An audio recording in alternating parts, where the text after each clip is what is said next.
Welcome back to the Healthy Habit Podcast, episode number 236. I'm your host, Dr. Dayan of Healthy Habit Podcast. Located right inside Healthy Habit Health Foods is our medical center here, Healthy Habit Medical Center. And we just had our 6 years here in July of 2025 of our clinic being open as well. Store's been here over 20 years, a couple different locations here on 7th Street. So thank you guys for tuning in. And if you're not already subscribed, you can hit that little subscribe button under the podcast video and stay in the loop with what's going on here at Healthy Habit. Again, we're talking with Maria Maroney here today, Integrative Nutritionist with decades of natural products industry experience across both retail and practitioner channels, including work for the esteemed Institute of Functional Medicine. By the way, we had Maria on episode 212 as well, 212, where we broke down key proteins and amino acid building blocks for health and differentiated collagen, whole earth and seas plant protein options, and much more. So while Maria maintains a food-first approach, she's keenly aware of the lack of nutrients in foods grown today and firmly believes in the positive impact the right supplements can have on human health. Welcome back, Maria. Thank you so much for having me. We're going to do a deep dive on magnesium here today. Super important topic. You know, a lot of people take Mhm. multivitamins, Maria, but there isn't enough magnesium in those. I mean, there's a little bit. There's a little pinch in typical multivitamins, maybe 10 to 15% of your daily value that you need. Right. So we like to suggest a lot of people add it in addition to their multivitamin or multi-mineral formula. Introduce us to this topic. Why did you want to highlight magnesium? Why is it such an important thing? Well, I think I call it a magnesium a superstar. And I think we need it because I guess lots of people have heard that phrase. Magnesium is involved in over 300 different enzymatic processes in the body. Yeah. You know, read abstracts that say 600. I've even seen Mm, a study that said 900. wow. So I think the point of that really is that it's pretty essential for pretty much every system in our body to operate properly. It's also really essential in making energy. And so I think more than anything else, you know, having enough energy in our day is pretty important. So to me, multivitamins can't have much in them because it's such a big mineral. And Right. so you'd be taking, you know, 5 or 6 different um, pills or capsules or tablets every single day if you needed to add enough calcium and Right. magnesium to those. So yeah, I think it's a really good idea to supplement with additional magnesium. Yeah, absolutely. Good little intro there. Super Yeah, important. Like you said, it depends on the paper we're looking at or the study that we're referring to. It could be anywhere from 3 to 900 plus different reactions playing in the right. body. There's a book by Dr. Thomas Levy, who's actually an MD and a judge. He's a JD and an MD, but he has a book on magnesium where he mentions that 85 to 90 plus percent of the population is deficient in magnesium. So super important. It's one of the few supplements I take on a regular basis. What is it doing exactly in the body? What's happening in the body with magnesium? Why is it involved in so many different reactions? Yeah, I think lots of folks know that it's good for our nervous systems, right? It Mm, helps us relax. And I think honestly, you know, despite its popularity as an osmotic, something that draws water into the intestines, I think the relaxation aspect of it is something that helps people with their elimination, right? If you can relax, you can eliminate. Um, right. Other forms of Oh, interesting. magnesium can help us sleep better, right? Some forms are good for our heart health and healthy blood pressure. Combined with calcium, it actually helps us build strong bones and strong teeth. It helps the body make glutathione, which is our master antioxidant. And another really interesting tidbit is that it helps maintain healthy blood sugar. So it's really important for the proper functioning of insulin receptors. So any one of those things would be enough reason, but the combination of all of those things, it makes it a superstar. I love that you mentioned that last tail end one there in the blood sugar insulin management. It Yeah, strengthens our insulin activity. I've used it in a lot of different prediabetes and type 2 diabetes cases here at the clinic as well. Super important. Not many people know that one. That yeah, magnesium is anti-diabetic. So super important on that. for And sure. so good. Yeah, you mentioned what it does in the body. Why is it so important? Setting the stage for today, and what can cause someone to not absorb it well, to let's say they are supplementing with it, or they're eating all these foods that they Googled that are really high in magnesium, and they're still not absorbing it well, and they're still dealing with symptoms. What can potentially be going on there? Yeah, well, the first thing that you just mentioned it is when people aren't actually eating enough plant foods. Minerals come from the ground, and so plants have this amazing way of absorbing those minerals and turning them into something that we can actually absorb. So the more plant foods we eat, the better it is for us to be able to absorb more natural form of those nutrients. But most people don't really get the 5 to 7 servings of fruits and vegetables a day that they should be eating. And so that's where the need for supplementation comes in, really. So, but what are some things that can deplete from the body? So some medications can deplete levels, right? Mm, Things like diuretics. That's why they say caffeine. Don't, if you're drinking too much caffeine, that can deplete levels in the body. PPIs and antacids can cause the body to get rid of more or not absorb magnesium very well. right. Antibiotics can also cause depletion. And I think stress is the biggest one, right? Those stress hormones, cortisol and adrenaline, they use up a lot of magnesium as they get the body ready for fight or flight. And so I think, many of us have a combination of those things, right? Yeah, and I like that you mentioned the coffee as well, the caffeine. That's a big one. Hmm. It's like you're hitting two birds with one stone there. You're clearing out magnesium out of your body, reducing its absorption, but then also dumping that stress hormone response into your bloodstream, like cortisol, the adrenalines, while reducing your magnesium levels. So that can be a tough combination long Yeah. term for many people. And then they're And all of a nobody sudden, wants to give up their coffee. yeah, it's a big one. It's a big drug. It's actually a drug. People don't like It, to understand that, but it's literally a drug. it So truly is. thanks for highlighting that. How can you tell if you're deficient in magnesium? There's blood tests. What other types of testing mechanisms are there? Or what about Yeah. signs and symptoms in general? You did mention some here today, like prediabetes. If your insulin isn't as strong, it's not only from being low in magnesium, but that's part of it potentially. Nervousness, constipation. What else should we be looking out for? How can we tell if we're deficient? Well, so it's really tricky because there's so many symptoms that mimic other things or are parts of other things, right? So if you're having mood changes, you're changing your sleep patterns, maybe you're not as hungry as you used to be, or you're nauseous, or you're even getting sick, right? Fatigue is another big one. Mm, Muscle weakness or cramping, right? Even numbness and tingling.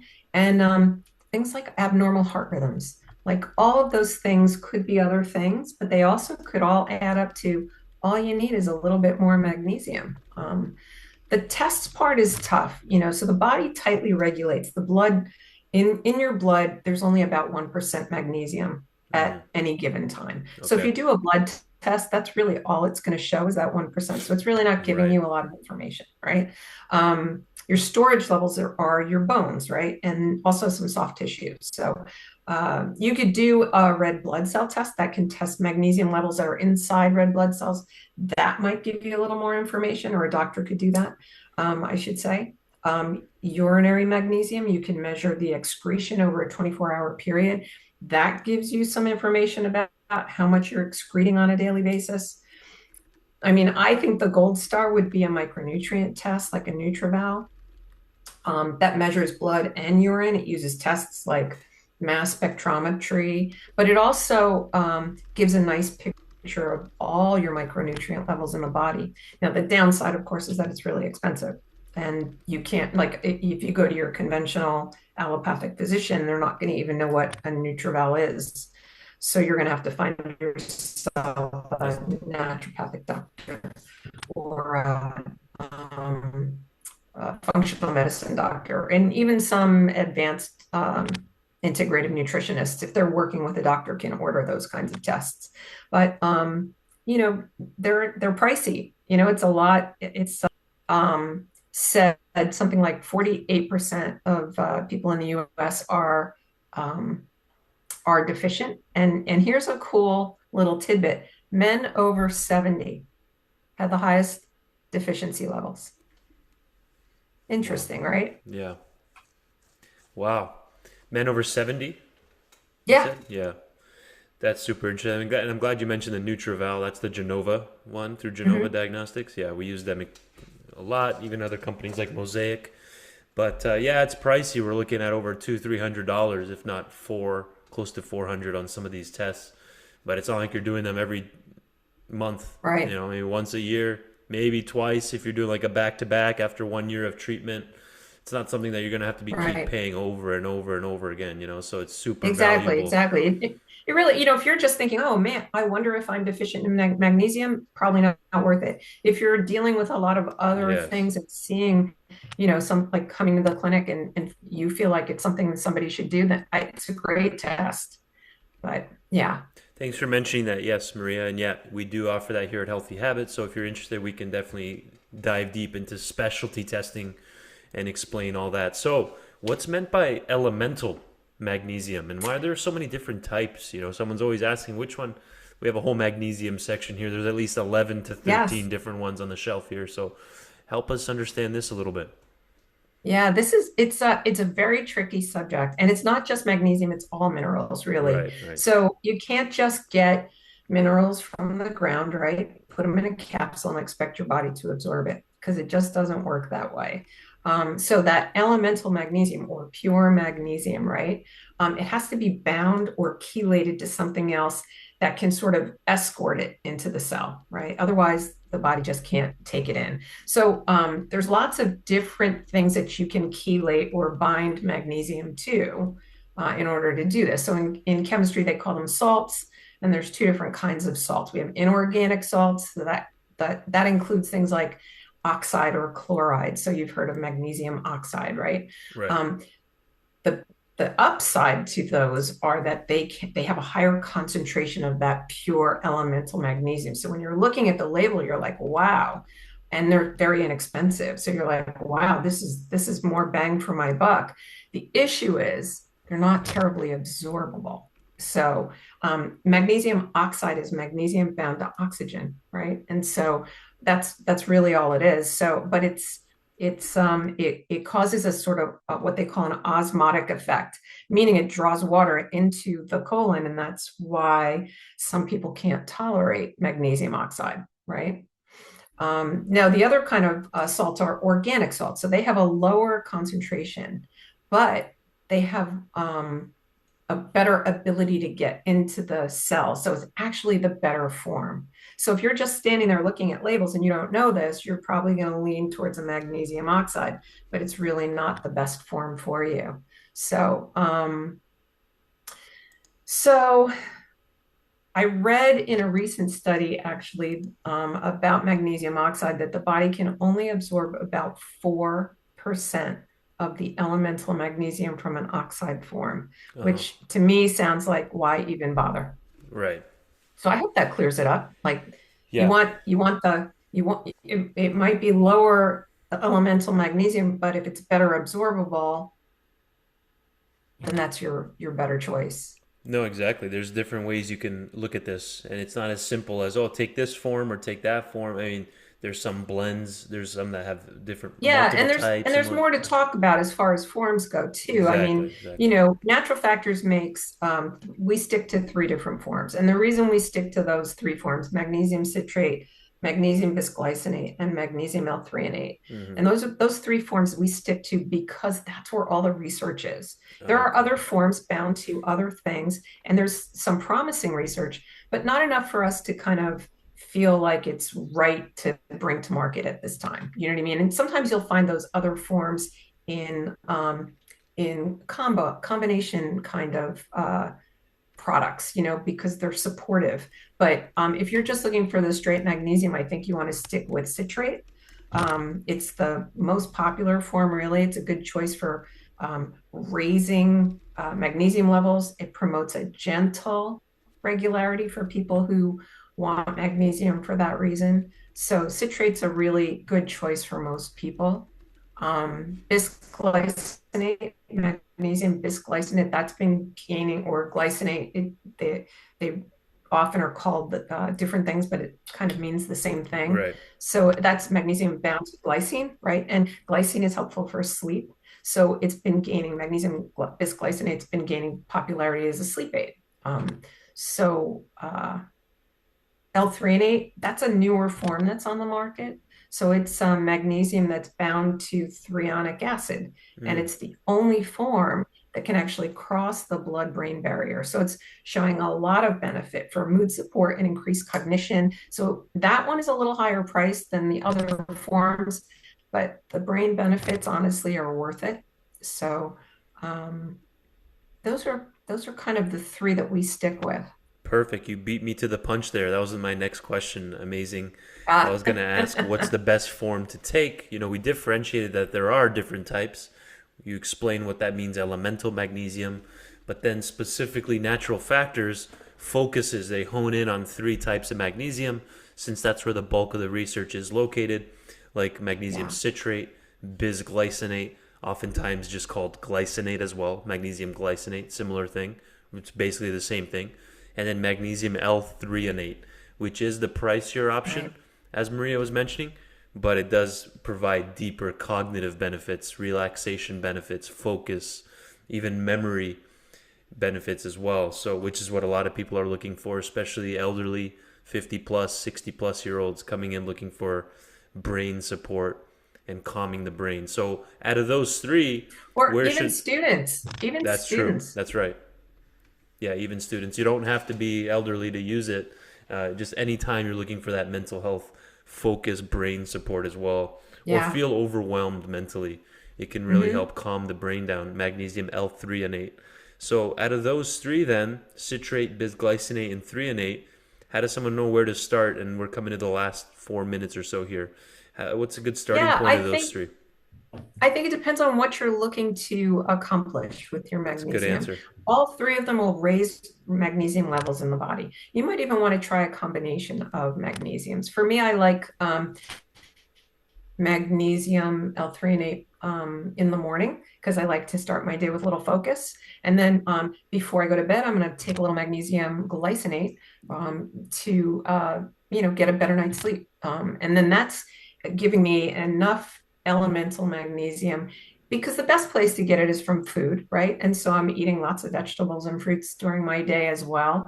And so I think I'm covering all the bases. Somebody who just wants to raise their magnesium levels might just want to start with magnesium citrate. And we make that for kids too. We make a nice magnesium citrate in a bubblegum flavor. Yeah. It's 50 milligram chewables. And those are good because kids need magnesium too. Amazing. And then with the last couple minutes here, like you said, kids need magnesium too. Super important. Thanks for mentioning that. What about Epsom salts or magnesium sulfate? Can you absorb Yeah, magnesium through the skin? And we'll finish on this note here. Tell us about yeah. Epsom salts.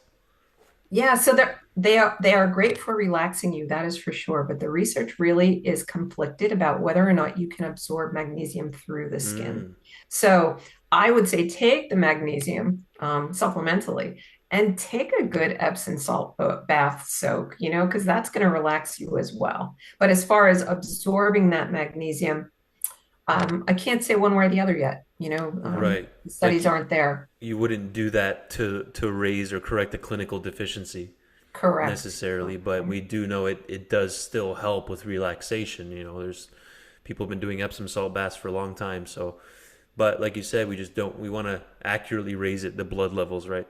So Yeah. anything else you wanted to leave us with here in a minute? What's a good place people can go learn more? Naturalfactors.com is a good starting point for now.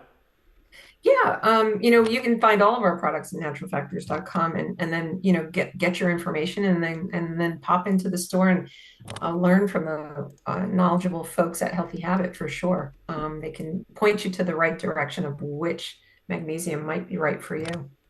Maria, I always appreciate your time. Thanks for coming on for 236 here of the Healthy Habit Podcast. I look forward to our next one. Awesome. Have a great day.